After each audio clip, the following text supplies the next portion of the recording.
ada lagi dalam pandangan saya, ini adalah hubungan dengan manusia, ini hubungan dengan Allah, ini hubungan dengan alam. Bagi saya tidak. Dalam dulu pernah kuli ngaduk ke SMA,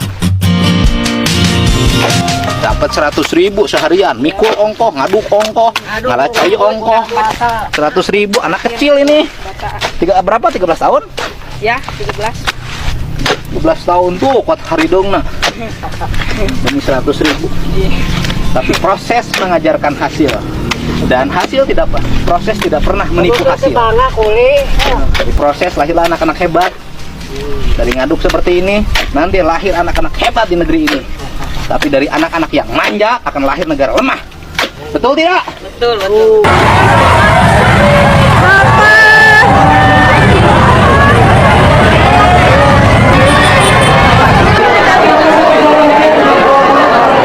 Warahmatullahi wabarakatuh. Pidato Kang Deddy Mulyadi di depan para ustadz, mungkin Ustadz Abdul Somad dan yang lainnya pun pasti kaget teman-teman ya melihat pidato Kang Deddy Mulyadi ini. Bukan cuma itu, Kang Deddy sampai mencontohkan agar kita bekerja keras ya, sampai tadi nyangkul ya. Gila teman-teman, nyangkul loh itu panas-panasan ya. Gila teman-teman, baru ada ya gubernur seperti ini. Coba kita simak dulu pidato Kang Deddy Mulyadi ngaji. Dalam pandangan saya, hubungan dengan manusia adalah kita berhubungan dengan Allah, berhubungan dengan alam, berhubungan dengan Allah. Kenapa? Karena dalam manusia ada nurnya Allah, di alam ada nurnya Allah. Kemanapun kamu berpaling di situ wajah Allah. Karena di situ wajah Allah bukan dipahami sebagai bentuk bungkelekan, tapi nur. Nur itu bisa dilihat dan bisa tidak dilihat, tergantung orang memiliki rasa atau tidak. Ini. Dan sistem berpikir gini masuk orang Sunda, kasihan. Saya selalu mengatakan karunya apaan ahli spiritual tapi gede ambek, apaan ahli spiritual tapi nggak goblok-goblok batur. Di mana spiritual nah iya teh asa teu kapang. Nah perspektif ini, karena perspektif ini kalau ingin memasuki era industri, kita harus memulai dari pendidikan dasar. Pendidikan dasarnya di mana? Kalau ingin masuk era industri, SD nggak boleh pegang gadget. Bohong. Anda ingin masuk ke era industri, SD sudah diajarin gadget. Nggak ada. Jepang nggak ada. Amerika. Kenapa? Di SD itu diajarkan pendidikan dasar, calistung, maca, nulis, ngitung itu. Dan semuanya harus didasarkan pada aspek-aspek talaran. Pendidikan melatih akademik, maka orang Sunda mengajarkan berbahasa sederhana. Lalu mapai ari, lalu mapai ari, lalu mapai ari. Itu keterampilan berbicara agar motoriknya berjalan. Buruan kantor pacamat, buruan kantor pacamat, buruan kantor pacamat. Batokohok wadahut, batokohok wadahut, itu latihan. Spiritualitasnya diajarkan oleh ibunya. Cilukba, cilukba, cilukba. Lihat, wajah ibumu itu adalah wajah Tuhanmu yang telah diutus untuk menyayangimu. Kade ulah dipotong-potong ya. Saya ngasih tahu ya, nanti ribut lagi.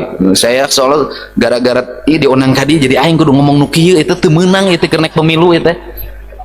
Nah artinya apa? Ibu mewakili Tuhan untuk menyayanginya. Maka doa yang terbaik adalah doa ibu. Nggak ada lah, sudah. Saya ini sama orang dituduh klinik sampai hari ini gara-gara make iket aing dituduh dukun. Padahal memang saya dukun. Kalau duduk saya tekun.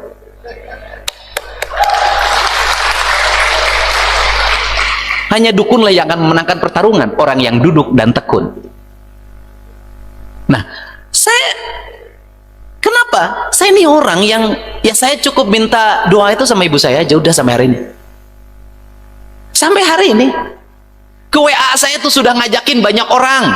Pak kudu mencit muning, aing mah mencit unggal bulan geus teh. Pak kudu mandi di 7 tampian, aing mah unggal poe ge mandi. Pak ieu teh cenah kudu diwirid heula, unggal poe ge wirid. Saya tuh bandel Pak, nggak mau saya dari dulu. Dari dulu saya nggak percaya. Kenapa Pak nggak percaya? Lamun si eta ahli pelet pamajikanana geulis. majikan kabogo kau geliskan kabogo aing sebut ahli pelet. Lamun si eta ahli bisa ngajadikeun lurah, bisa ngajadikeun bupati kulantaran nanya kasih eta nyalonnya sorangan. Sederhana. Tetapi aspek ini sudah diambil alih secara ilmiah. Saya percaya ilmiah. Siapa? Survei. Saya orang yang menggunakan metodologi akademis ini sebagai standarisasi saya. Gak ada tuh, bohong. Mau udah menjadi dukun, tak percaya.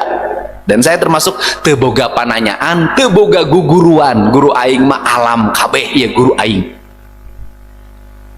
Dukun aing sahab purah pananyaan indung. Karena saya meyakini walaupun ibu saya sudah tidak ada, tinggal ada kuburannya, bagi saya dia tetap ada di hati saya dan selalu memberikan panduan. Itu hati sudahlah. Boleh dong saya punya keyakinan pada ibu saya. Nah, pendidikan ini perlu dibangun. Kenapa? Era hari ini, mohon maaf, kita ngomong industri ketinggian. Era hari ini anak-anak SD 10 tahun ke depan kita akan miliki orang-orang yang tidak sabaran. Yang kalau ada kesulitan dia mudah frustasi, kalau ada kesusahan dia mudah minum mabuk, kalau ada problem dia mudah narkoba. Kenapa? Karena sejak kecil sudah tidak diajarkan lagi kesabaran. Angitan itu nggak apa-apa, memang tulisan bagus sudah ada di komputer, bener saya tahu, tetapi saya termasuk yang sampai hari ini nulisnya jelek. Maka saya ganti dengan yang lain metodologinya agar saya sabar gitu loh. Kenapa Deddy Mulyadi tekanan hidupnya tinggi, yang menghinanya banyak, diporo, diudag, nggak pernah berhenti. Saya tahu betul itu Allah menyuruh, karena saya sejak kecil nggak sabaran. Saya harus ditekan oleh berbagai pihak agar saya hidupnya sabar. Sudah. Makanya saya selalu berterima kasih pada orang yang menghina saya. Nuhun tos ngahina abdi, sabab Persib jadi juara teh lamun menang lawan Bali United. Kan kita ini nggak boleh membenci pada orang yang menjadi rival kita, karena itu adalah tempat untuk kita menjadi juara. Sudah. Guru galak itu pokoknya engke lamun lulus kuliah cari guru yang paling galak, yang paling bawel, yang paling ngasih banyak tugas. Anda berucap terima kasih karena dialah yang paling menyayangi Anda. Dan Anda paling belakangan ke guru toleran. Niron diantep, bolos diantep, antep sih. Eta mah guru eta mah teu ngajarkeun sih, eta mah pupujieun. Penting. Makanya guru galak itu selalu menjadi kenangan bagi siswanya, kenangan. Berbahagialah yang punya istri galak. Kenapa? Itu Anda, dia itu sesungguhnya lagi mengajarkan Anda tentang kebaikan, lagi menjaga Anda, lagi bawel terus gitu. Pada akhirnya ganti, yaitu menyempurnakan diri.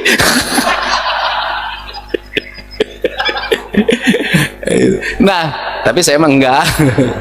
Nah, ini penting. Jadi saya mah pada pokoknya nggak usah tinggi-tinggi, jauh-jauh lah. Abah TKN ngajarin kesabaran di Abah TKN, di Abah ya warisan ti Abah sadayana. Nges aya nama budak SD nges diajarkeun gitu.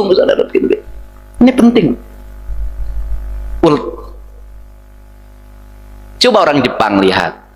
Kenapa dia maju? Hurufnya kanji, Pak. Ulet. Bikinnya susah, Pak. Orang Jepang. Kemudian bagaimana orang Jepang ulet?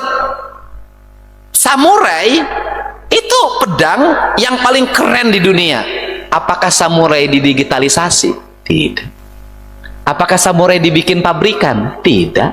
Dia tetap bahwa ini mah aspek-aspek spiritualitas.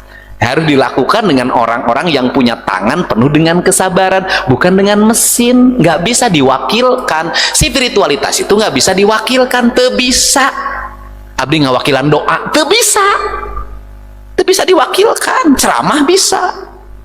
Nah, ini nggak bisa. Namun saya jadi kalau di perguruan di TKN sejak SD di sekampusnya nggak usah banyak-banyak akademik, ajarkeun nganyam samak, ajarkeun nganyam bilik, ajarkeun ngarautan sapu, ajarkeun nyeun simpai, ajarkeun nganyam hoe, ajarkeun pandai besi, ajarkeun macu. Itu pendidikan spiritualitas. Itu ditempa di situ, ini hilang. Nah, ditempa di situ, nah kemudian nanti SMP mulai setengah digital, SMA 3/4 digital, perguruan tinggi digital. Ketika masuk era digital, kenapa? Ininya sudah memiliki kendali diri yang sangat kuat, punya ketajaman, tidak mudah putus asa. Ketika dia menghadapi problem, sulitnya persaingan industri, dia sulit kemudian mengejar produksi, karena produksinya berlomba dengan produksi yang lain, harganya harus efisien, kemudian bahan bakunya harus berkualitas, marketingnya harus tepat. Ada susu sisi batin manusia di mana dia bentur tembok. Ketika bentur tembok, tidak seperti orang Jepang minum sake, tidak seperti orang Amerika ke klub malam. Itu klub malam Amerika guys, itu kan orang-orang. Jadi di Indonesia mah aneh, orang Jepang itu karena depresi oleh pekerjaan, mengejar target yang tinggi, maka malamnya agar dia bahagia minum sake, dia mabok. Tapi mabuknya tidak membuat mereka menjadi rusak secara badania, tetap sehat karena sakenya sake Jepang murni, minumannya minuman yang murni. Ya mabuk malam itu juga, besok dia kerja lagi dengan segar, pulang ke rumahnya oleh istrinya dielapin, dimandiin, disuruh tidur, dia tidur nyenyak, besoknya kerja lagi. Di Indonesia mati balik nu mabok, tinu apa gawean, kan edan.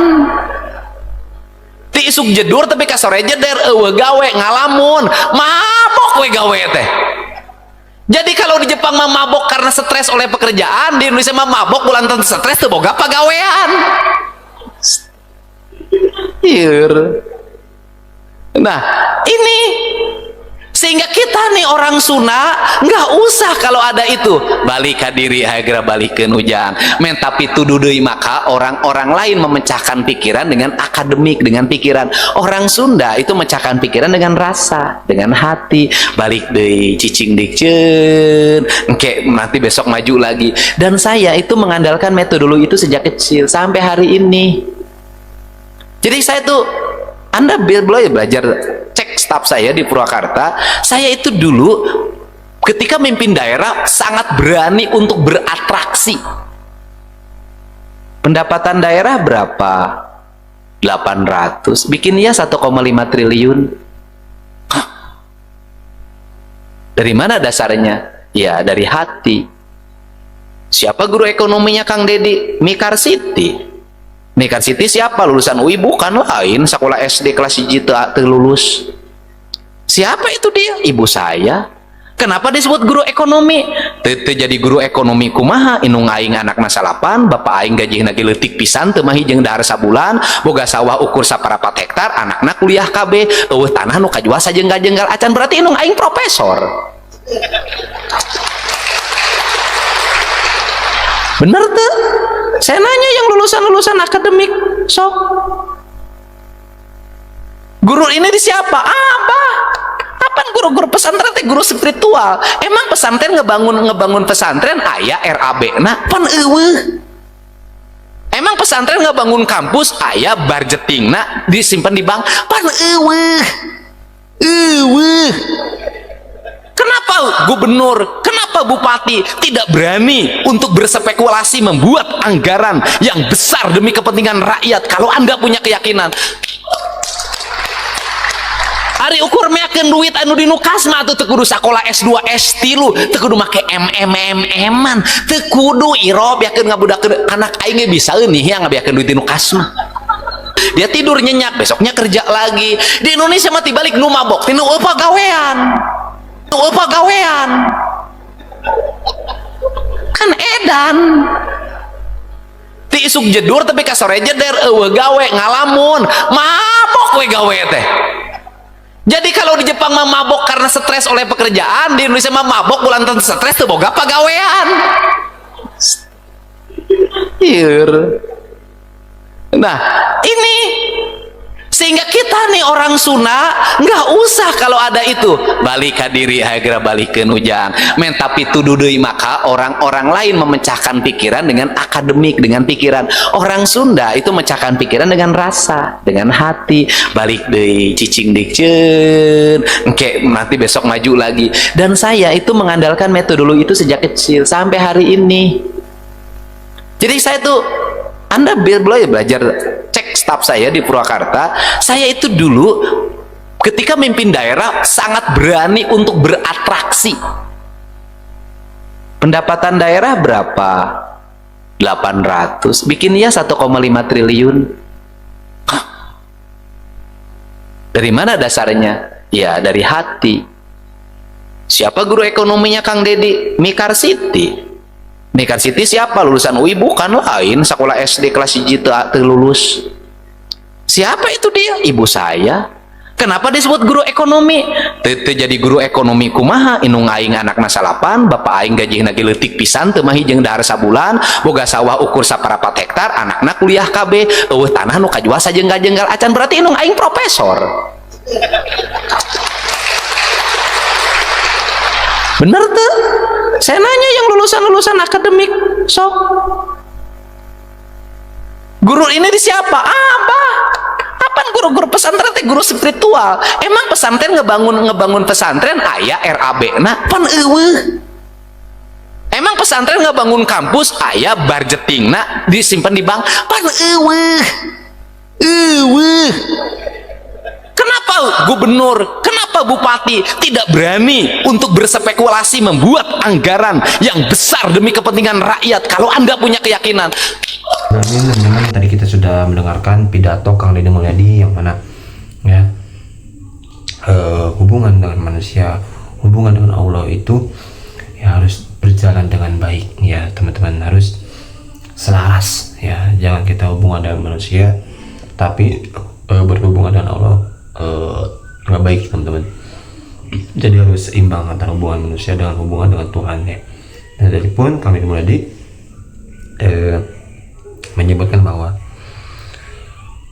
jangan jadi pemalas ya teman-teman, terutama ya jadi anak-anak kita agar ya mempunyai sifat rajin tanamkan dalam dirinya teman-teman ya. Dan dari pun ya kali ini sampai mencontohkan seperti itu ya, nyangkul teman-teman, ngaduk, bahasa Sundanya ngaduk ya, kuli bangunan teman-teman. Dan tadi pun kami pun berpidato bahwa ya hubungan dengan manusia, hubungan dengan makhluk Allah itu sama saja ya. Kita berhubungan baik dengan Allah seperti itu ya, tingkat tinggi teman-teman, ini sudah tingkat tinggi teman-teman ya. Mungkin para ustadz pun, para kiai pun pasti kaget, pasti ya kok ada ya gitu gubernur seperti ini pidatonya gitu, kok ada seorang gubernur seperti ini pidatonya. Itu sih yang sangat saya kagumi dari sosok Kang Deddy Mulyadi.